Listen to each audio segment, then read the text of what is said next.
together. M1 is the basics of building a chassis and building passive attachments.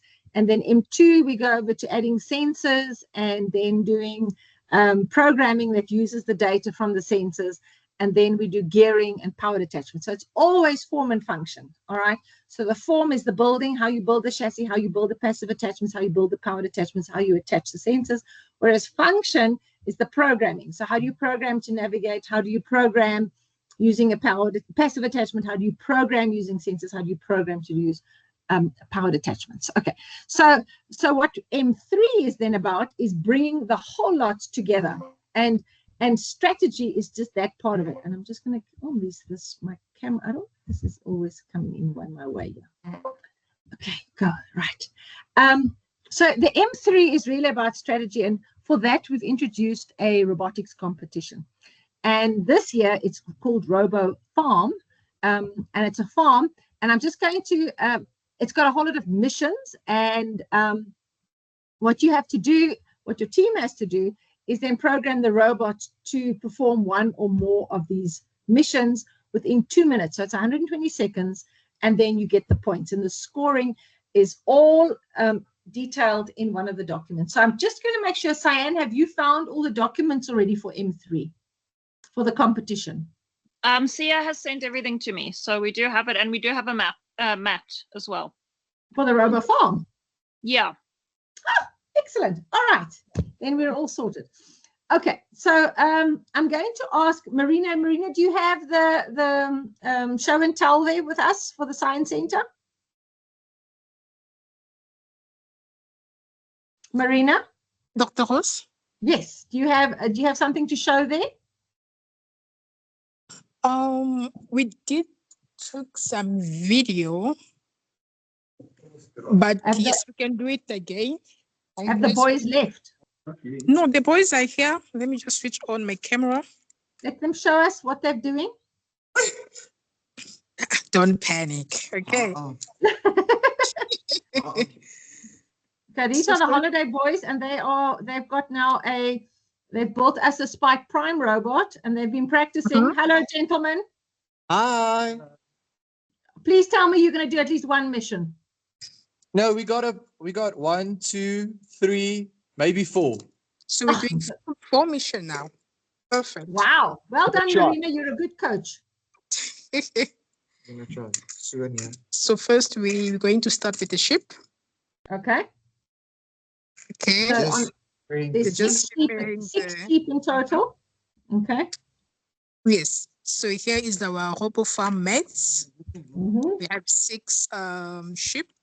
Okay. So the robot have to collect the first sheep, second, third, fourth, fifth, and the 6th one here. Okay. So yes. And the second mission, I'm sure you guys are going to also do with the help bay. Okay. So the boys, they're going to take the help bay. Okay. To the posture one here. Okay. And they're going to take the other one to the wide square. Okay. So are you boys ready? Hopefully. There we go. So which mission are we starting? It's a mix. We're starting with the sheep and then the monster. And then the rest. Okay, perfect. Okay.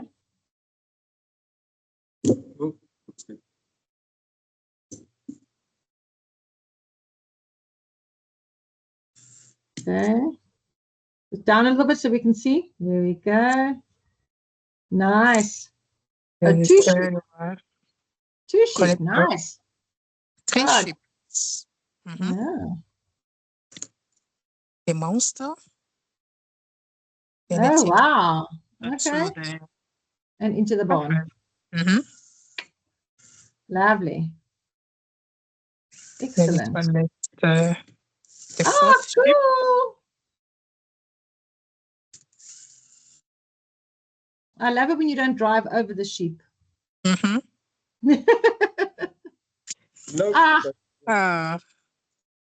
That shouldn't happen, but okay. We can try and do the rest. Okay. Okay. Marina, where did they get all these ideas for these attachments? think we thought it out. In Just your head. There we go. All right. I'm going to try it. Mhm. Let's see. Go for it. Okay.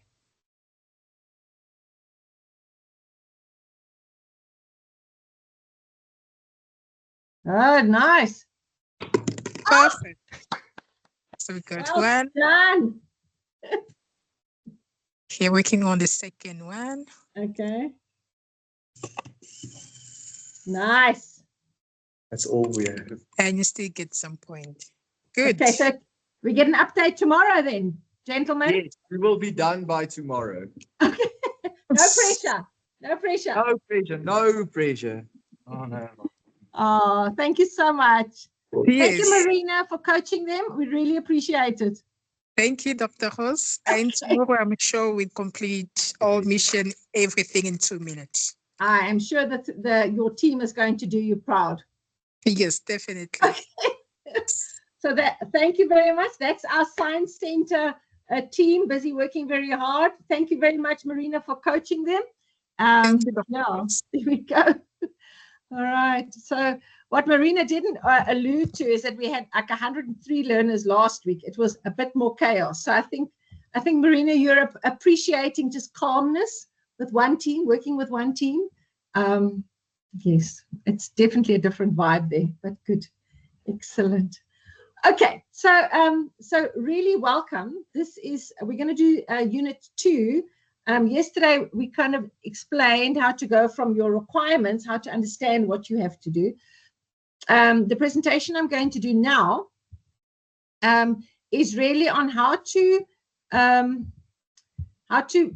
move from the specs and keep the constraints and the risks in the back of your mind. So I'm going to share my screen. Let me just quickly add this here.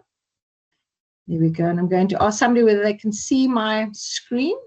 Yes, we can. Thank you very much. All right. So building on kind of what Marina showed us now and how the team are working, they're taking the requirements and then understanding how do you do. All right. And I think really important for all coaches who's listening maybe to the recording and those that are here is that there's no one way of doing this. So you saw that the team first collected some sheep and then some more sheep. I've had teams collecting all the sheep and then going straight into the pasture. I've had teams first putting the monster in. And on that said, the monster, it just says you've got to make something. It doesn't say how big or how small. It's just got to fit into that square. So really, that is open for interpretation. Okay, so in preparing your game strategy, that's identifying the problem. But now you've got to think of what are the challenges, the risks, the tasks, and the constraints. And in that, you consider solutions. And then hopefully, if there's time, we'll do some testing and debugging kind of where you are.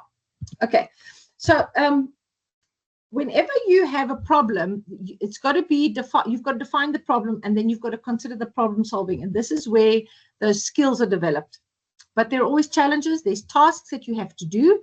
There's risks that you have to take. And some teams are very risk averse. So they rather want guaranteed points than everything.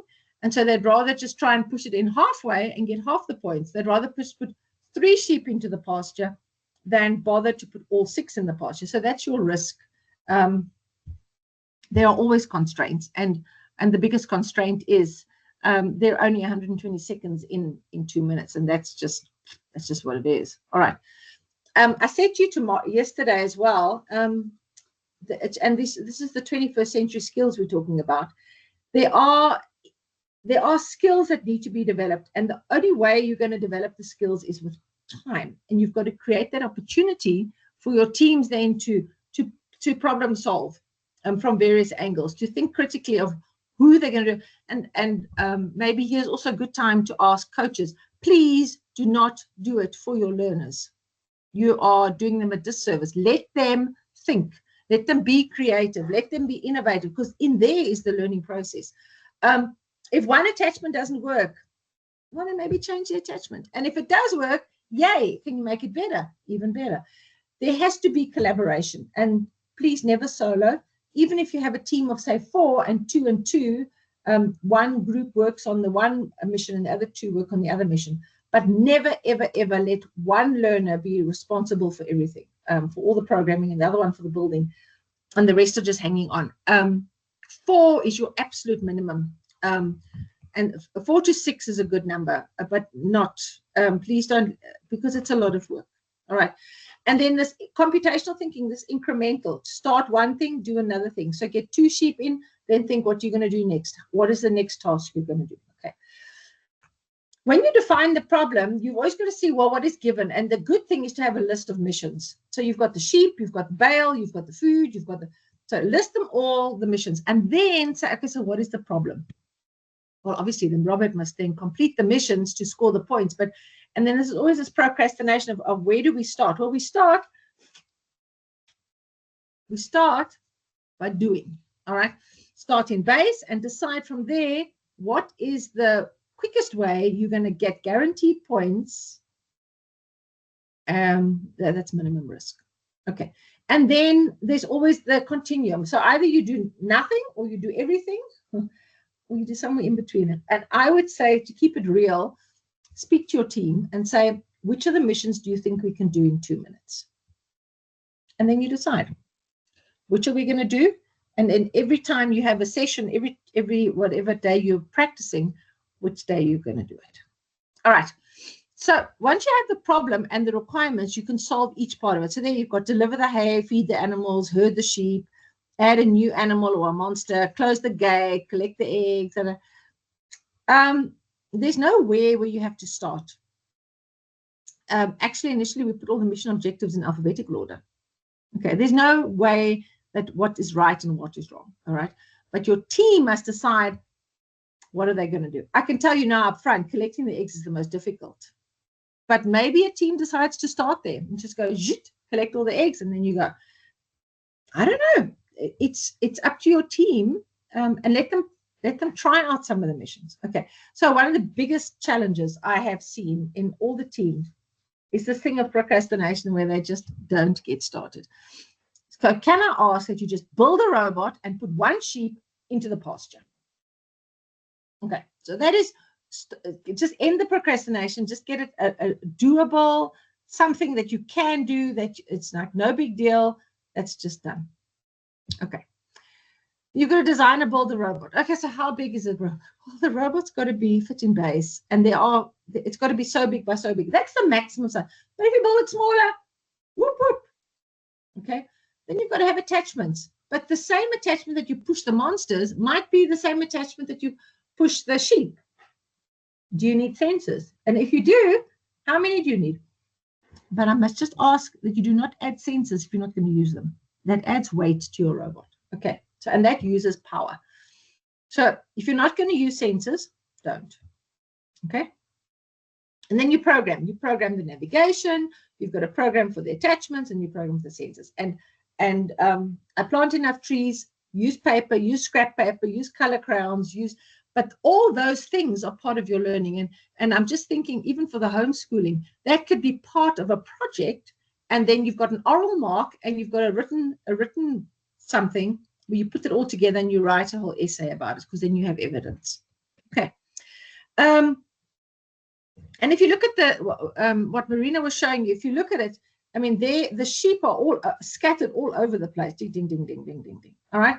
There's the food. There's your base, and there are the eggs, and that's where the one food has got to, the trough has got to be. There's a trough, and there's a trough. That's the 7 is where these foods must go in. All right.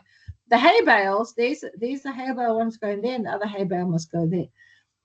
So it's all over the place. But look at it and start, even if you draw that on paper and then draw with pen or with crayon. So this is mission 1, this is mission 2.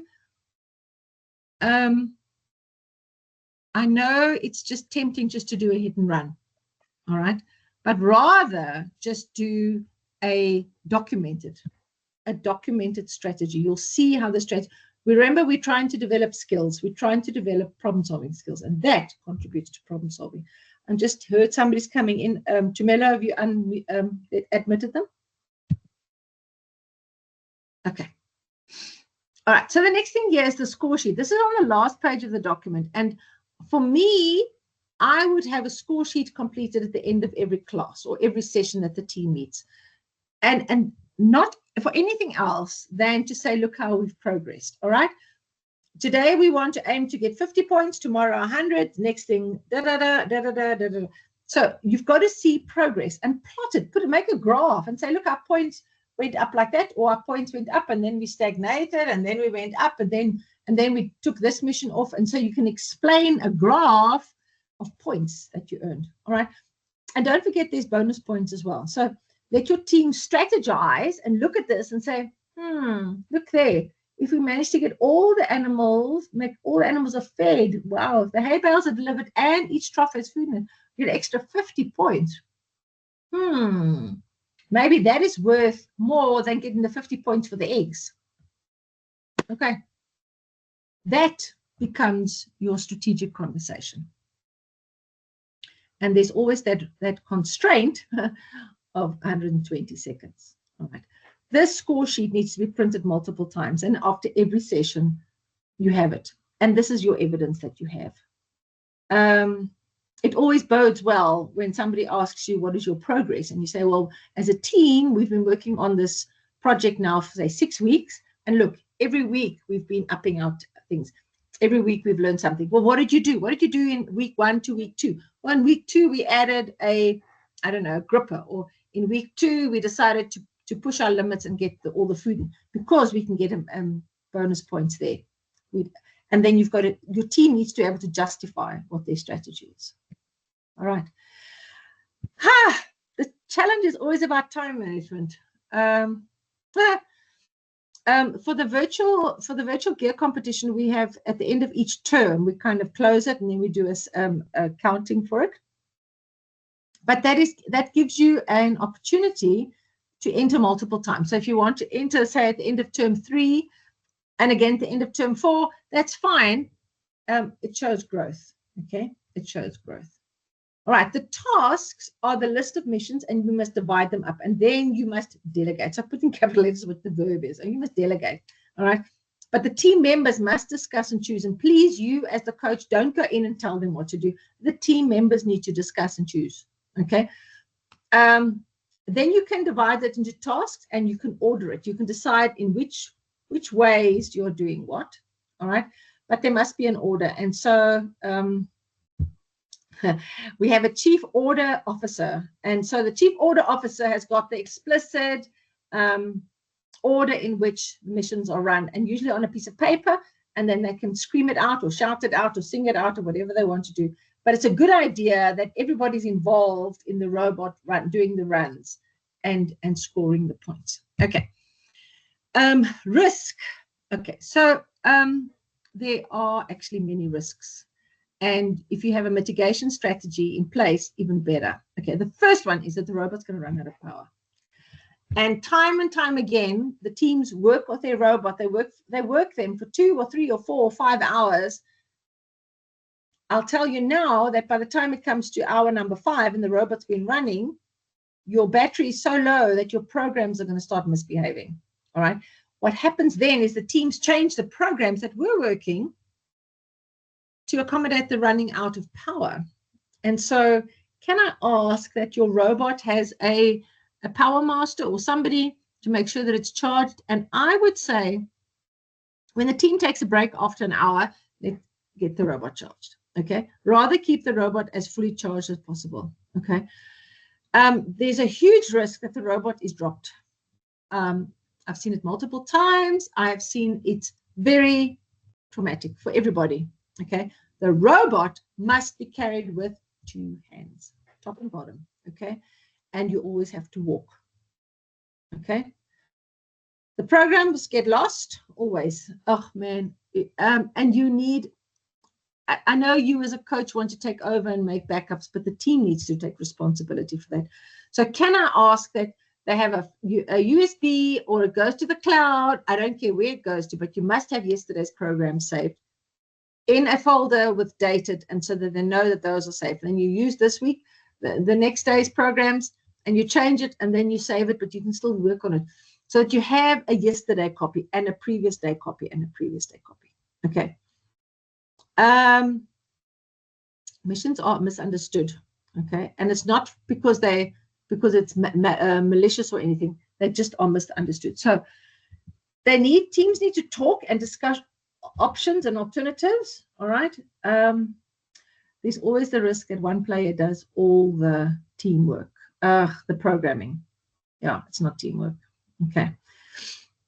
And I would say one of your risk assessment mitigation strategies is have a checklist. Have a checklist and know who's doing what, who's responsible for what, so that everybody has at least some ownership for something. Okay. The constraints is only limited size. The robot, you can expand it, but when you start, the robot must fit into base, and there are 120 seconds, and the playing field is only so big. You can't keep going over. Okay. Stick to your field.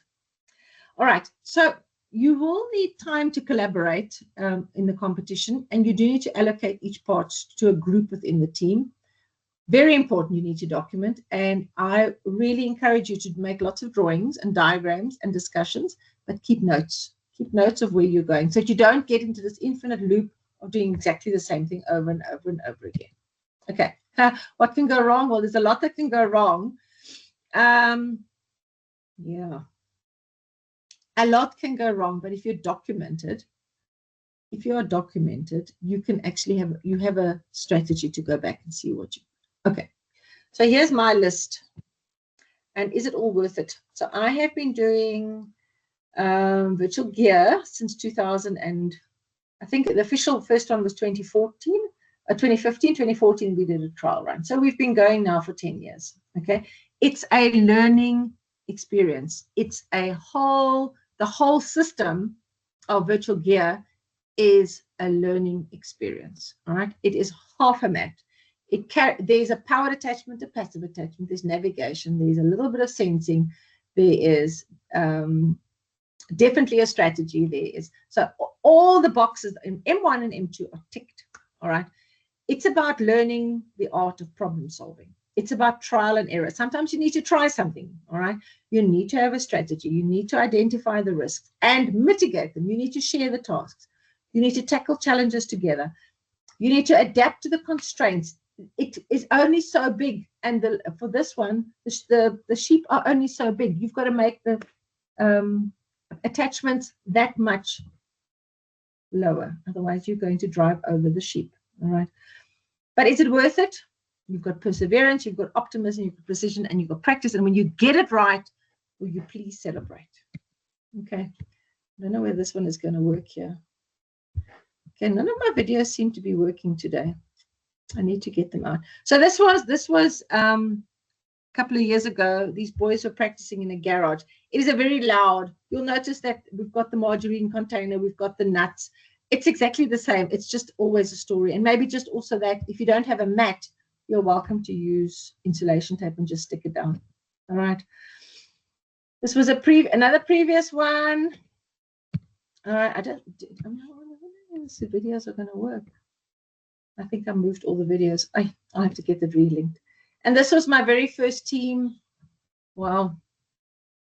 I think maybe I must bring this challenge back. This was a lot of fun. All right. I will bring this challenge back.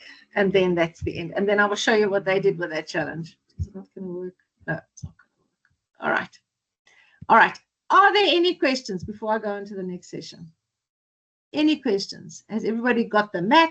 Is everybody okay with getting a strategy together? Any questions? Nobody raising their hands. Karaba's fine. Okay, thanks, Karaba. All right. I am aware that the ThinkShift is going to roll this out now. So if there are any questions, please let us know. All right. So let me go on to the, I'm going to go on to the next, maybe I'm just close this off. There we go. All right. So I want to go on to debugging, which is a whole, it's one of those things where the learners think that the teachers have all the answers, and I don't think so. I think we know enough to help, but I think you need to use that as to encourage your learners to also go and seek the answers. All right, so without wasting much time, as they say, let me just go on to here we go. All right, and I'm going to ask my team again, can you see? Yes, we can. Thank you very much. All right, so this is again M3, but we're now on to debugging. And so debugging happens when it goes wrong, when something goes wrong. So there's testing, there's debugging, and then there's running. And when you run a robot mission, you always have to think how many seconds require what score. And so that is kind of another little graphing exercise that you can do. How many points are you going to score? And the run is always from base out and to base, back to base. So when you're only allowed to touch your robot in base. Okay. So when you leave base, time it from here out, do whatever it has to do and come back. And when it comes back and it stops, then you at your seconds and you see what score you get. Okay. So this is actually, it's to address when things really go wrong. And when you are running exactly the same program over and over and over again, you're going to get the same result over and over and over and over again until you change it. And so the whole thing is you need to be able to look at it and say, how can we do it better? Okay. Testing comes in where you can take less seconds to score the same points. Debugging is if something really goes wrong, and then you have to run it. And you have to measure seconds versus your score that you get. And so you improve your solutions. Okay, if you remember in M1, there's the engineering design process, and that requires you to keep improving the solutions. And this is why you run and you measure number of seconds for the score. Okay, so debugging happens when an error actually occurs. And obviously, you've got to resolve the error. But testing is to identify the errors and then to improve it. Multiple runs. My teams were never allowed to say something works until it could run 3 times from the same point, same program, and they get the same result. Okay. One of the points for your discussion is to say, what is your measure of success? Okay. What do you want to achieve as a team? Do you want to reach 100 points? Do you want to reach 200 points? Do you want to program that the robot runs for 2 minutes? And that, I think, is very important that everybody knows, and it must be shared. All right. Again, we've got the game strategy, and I said we're going to use the score sheet. That is just given. All right. Now, debugging, and it's in red and it's in capital letters because it is. It can be very stressful, and this is where temper tantrums are thrown. And I think the biggest error is that the learners assume that you as the coach know the answers. Okay, and I will guarantee you, well, many times it's all that it requires of you is to go sit next to the learners. And I'm going to say this again, sit next to them, don't do it. Please don't do it. And they need to explain to you what is wrong. All right? Ask them to run the program. Ask them to run the robot. And then you sit down with them quietly and patiently.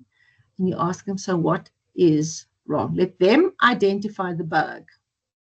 Then it must be structured and systematic. And then this is where you need a little journal, a robot journal. I think a robot journal is a really cool idea. You need to write it down. What is wrong? So you notice that the passive attachment is too far from the ground and keeps running over the sheep. All right, great. So what are you going to do? Okay, that must be structured and systematic. So you cannot come next week and say, oh, we're changing the design of the passive attachment, because it's not going to work. Okay. The next point is proactive debugging. And the pause is definitely required. I know 5 seconds is a long time if you're chasing a 120-second timeline, but put it at 5 seconds, and you can always bring it down to 1 second when you have your final comments, your final runs. Okay. Add sounds, add pauses, but be proactive that you know where your error is. Okay. So debugging is when the error actually happens, and you need to know what to do. Okay. I would again ask you, and I'm going to come back to point number 1, is ask the team what is wrong, what is the error, and how do they think they can fix it? What would they propose? Don't tell them what to do. Okay. And then always bring your list of requirements close and say, well, the robot actually has to get the sheep into the pasture. How are we not doing what is required? Okay. So debugging, it's where you stay level-headed and structured and systematic, and the learners tell you what the bug is. All right. Now, there's a lot of things that can go wrong as well, and there's a really cool Mr. Hino video and I've had it. There's some videos here, but when robots are not working, so if it's not suddenly the one wheel is not working, you've probably got the wire in the wrong port. And I had a team. We went overseas. They came out laughing. They said, "You'll never guess what, we put the wires in the wrong ports." They, as a team, put the wires in the wrong ports. Okay, nobody's fault. That's what they did. Did they have a fun time? Sure, they did. Did they acknowledge that they put the, at least they acknowledged that they told you, but they told me what they did. All right, but there's a whole lot of other errors. So if your robot keeps with 2 wheels, keeps moving onto that side, then your motors are unbalanced. Well, just turn the motors around. All right.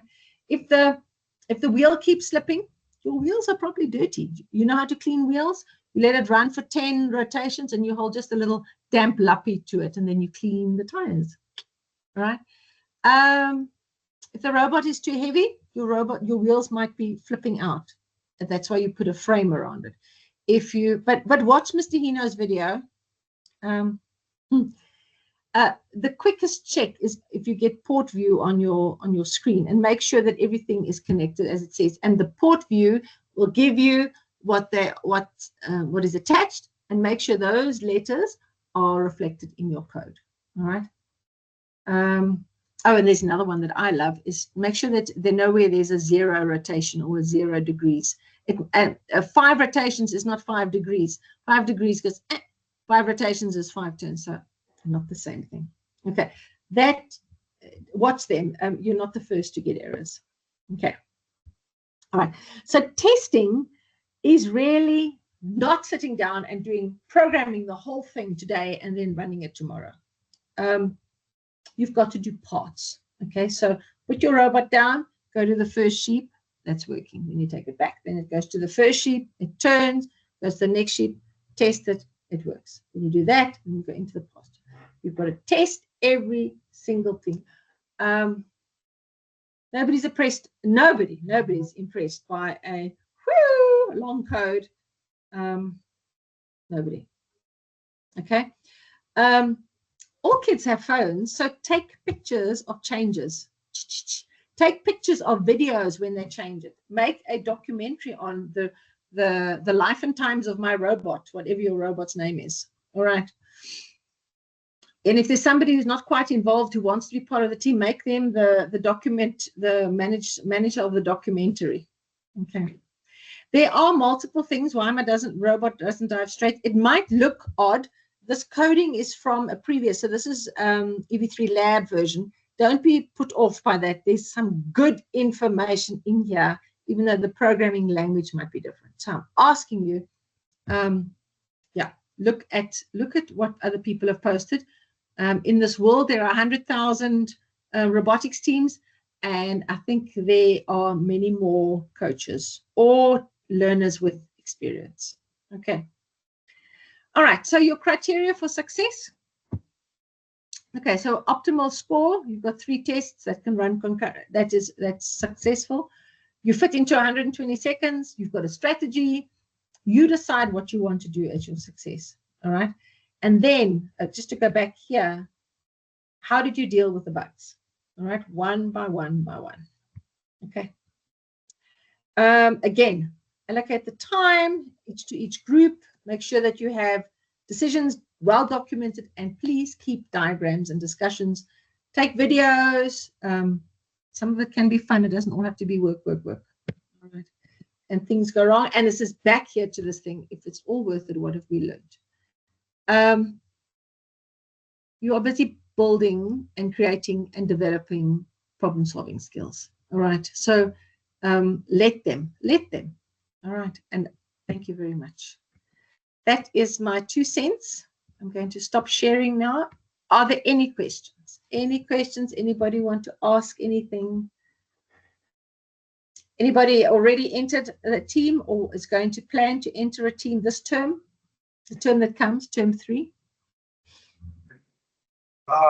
Just to confirm something. Yes.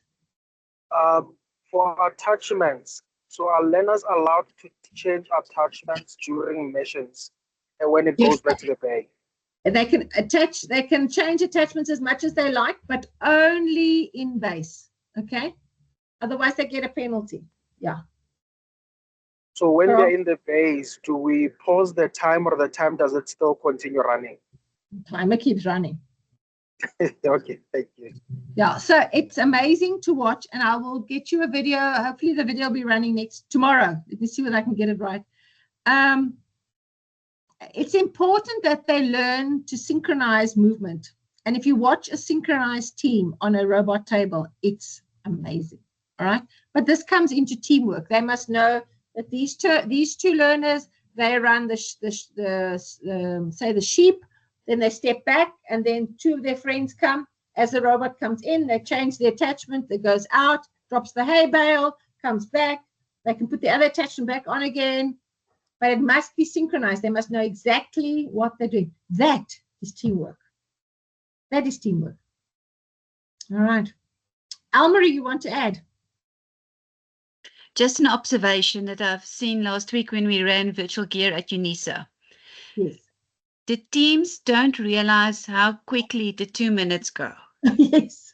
So you need to actually stand next to the table with a stopwatch and tell the team, you've got 30 seconds left. You've got 20, 10, 9, 8. You won't believe how stressful that is for the children. And if you don't practice it, they fold totally when they need to get into a competition. So run it with them often where they have to be timed. Totally agree. Totally agree. Absolutely. Yeah. And to practice like that as well. So if you have multiple sessions with your teams at school, do make it as a requirement. If you have an hour session at 10 minutes before the end, it's testing time, score time.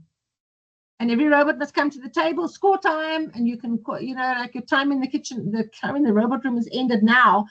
To the table, put your robot down in base and go. And then you've got to get a score. And you have to have a score sheet for every session. Otherwise, your learners will like, oh, we're not finished yet. We never finish it. Blah, blah, blah. And then there's no urgency. And then they leave. And then tomorrow they come back and like, where do we start and where do we end? So there's no structure. There has to be structure in this. This is about strategy. It's a strategic way of entering a competition. And so if you start the session and say, today we're going to get all sheep into the pasture. Okay, then do it. And then we tick it off the list. And somebody who's got the robot game journal in their hand, they can tick it off the list. Great. What are we doing next? And tomorrow, and then if they end the day and you've got a score of 25, right? What are we doing tomorrow? Tomorrow, we're going to lift the gate and close the gate to the pasture. Great. We will see you tomorrow. Off you go. Start thinking about it. If you need a power attachment, how are you going to program it? And then end of tomorrow, you've got 10 minutes left. Let's do the scoring. Now you've got run robot, the mission 1, and you've got mission 2 run, and bazinga. There, we've got it. Okay, there we go. Thanks, Tamela.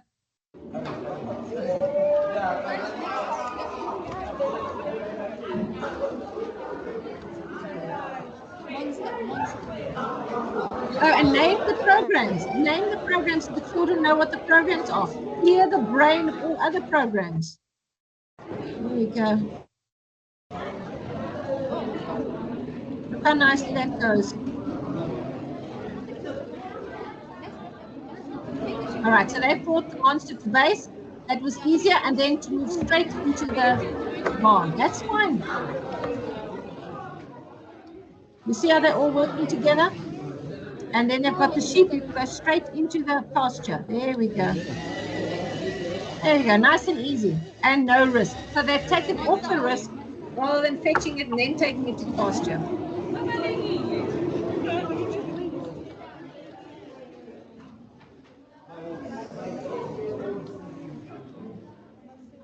There we go. Look how nice that looks. Nice and slowly. Nice and slowly. And that's also a mitigation of risk. All right? Perfect. You can do it fast if there's the risk of knocking it over. 40 seconds to go. 40 seconds to go. So they have changed the attachment there. There we go. 30 seconds to go. Are they going to get the shot?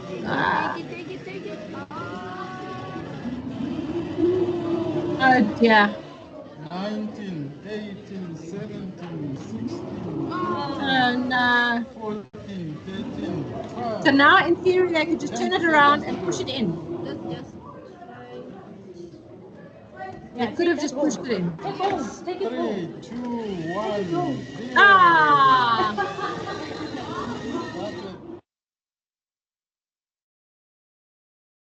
And so thank you to Melo for sharing that. There we go. You see how the team all work together, counting down 19, 18, 17, and having a program that is quick and easy. There's lots of little programs and they operate each one. Please do not have a program with a 60-second pause in it. It's just mind-blowingly stressful. Let them start the program each time. As they get older, they can use the touch sensor to pause and to start it. Oh, we've got another one. Thank you, Tumelo. These are the guys that were here earlier today. So Okay. while they were busy, Not I done with managed everything. to capture the moments. Okay, thank you. This is them practicing. All right. This was earlier today, yes. Okay. That's beautiful. Look how lovely. That's good. The perfect movement and in. Right, so now they've got 3 in. See your monster.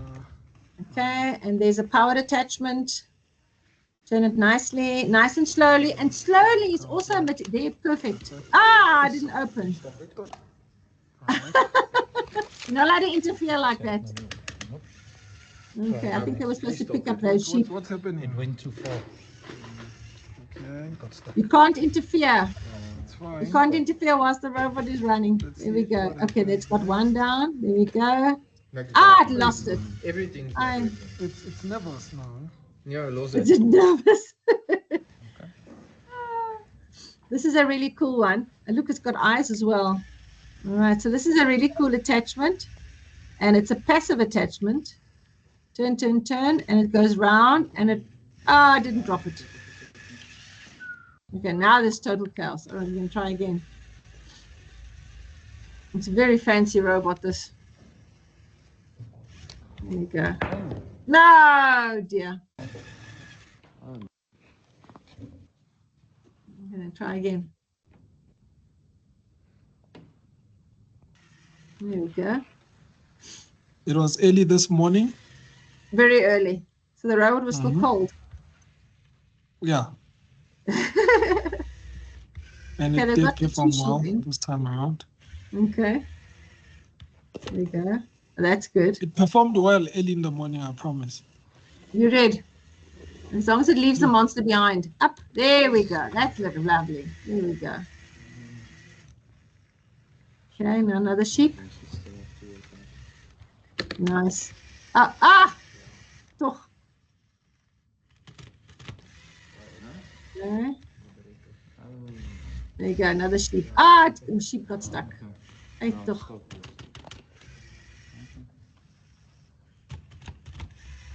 Okay, that was supposed to lift up. And a little bit further back because it's going to be totally in base. Now, if it had lifted its arm up there, it would have been in base. All right. Thank you, Tumelo, for that. Thank you for sharing. Yes, our holiday program last week was a bit chaotic, but we had 15 teams participating, and many of the teams had never ever programmed. So we are really proud of their achievements, of every single learner. It's highly commended. it's a learning process. And so it's really out of their comfort zone, but we are developing skills, 21st century skills that they can thrive in their future. And I think that's important.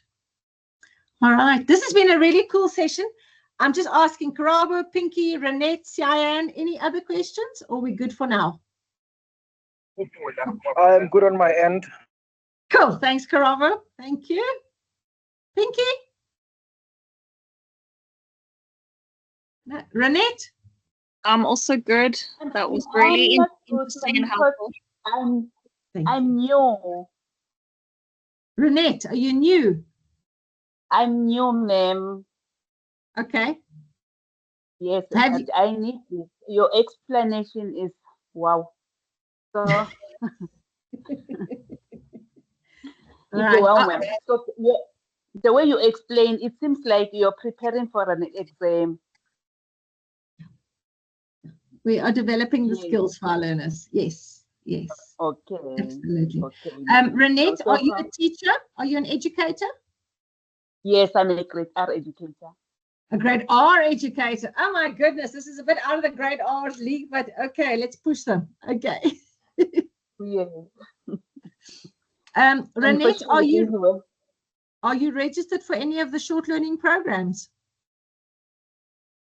I was before, but just because of time, I didn't make Okay. it. Okay. Just stick with us. Just join us every time we have a session and we'll get you over the line. Okay. Okay. Enjoy the journey. Yeah. Renette, where are you located? I'm in Hazyview. Hazyview. Oh my goodness. Okay. There's a robotics competition in Polokwane in October. Okay. We'll probably send details of that out just maybe towards the middle of August. And then if you can join us then come and see what can be done. But the grade R's, there's also a program for the grade R's. Have you had any 6 bricks training yet? Yes. Okay, so then you know about 6 bricks. Then you've got to make a start because that's the unplugged start for the grade R's. Okay. Okay. All right. I want to do a diploma, ma'am. So I just want a help about it. You want to know then if you want to know as much as possible, then you are in the good place. Join us. Okay. Okay. Okay. Thank you. All right. That's nice to have you on board. And Tumelo will note your presence here in this meeting. And if you have any other questions, you're welcome to send us an email. Okay. Okay, ma'am. All right. Yes, this community of practice is far and wide, and it's awesome. Tumelo, you want to add? No, thank you. You're good. All right. All right. Thank you, everybody. We'll see each other tomorrow then. And Marina, keep training with your team. Marina's left the group. Well, I just have to inform her that she needs to keep training. Okay. All right. Thank you very much. I just want to ask Cyan, is your team also participating in First Lego League as well? Hi. We're hoping to. So in Quebec, actually, I didn't realize the virtual gear was actually running throughout the whole year. There's a competition at Quebec in 2 weeks, so we're going to go there and do that. Okay. And then Okay. what we'll probably do is then try and do another one later in the term or next terms so we can improve, which will be fantastic. I didn't know that was possible. And then if we do well enough, yes, we would like to do Lego League. So that's cool. That's the goal First towards Lego- the end of the year. Well, our registration's open now, so I would say register the team now. So as soon as the challenge sets hit our shores, we will then courier it to you. Okay. Okay, cool. Thank you. Awesome. Thank you, everybody. Have a wonderful afternoon. It's now tea time. It's 4 o'clock. And yes, Thank you. enjoy the afternoon. Stay well, everybody. We'll see you tomorrow then. Okay. Thank you. Bye.